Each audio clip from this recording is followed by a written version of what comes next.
yang dua tak lucu. Patah.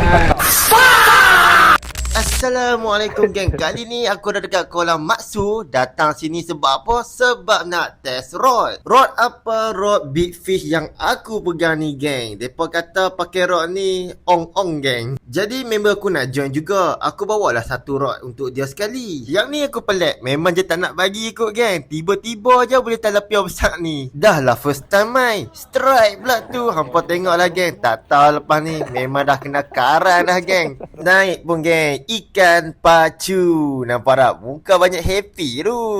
Lepas ikan tilapia yang kelima, aku pula strike geng. Kali ni aku rasa yang ni baru betul-betul ikan pacu. Depa kata tak lucu patah, kita tunjuk sikit action dia. Mau tahu lah rod ni geng. Bukan biasa-biasa. Asyik mulut. Aduh, lengah tangan lah. Aduh, lengah tangan lah. Boleh balik lah. Pukul 7 kan ni? Macam tu lah apa nak beritahu depa geng. Jadi kalau hampa berminat dengan rod ni, aku dah sediakan beg kuning dan link geng. Strike kau-kau ingat letup kau-kau.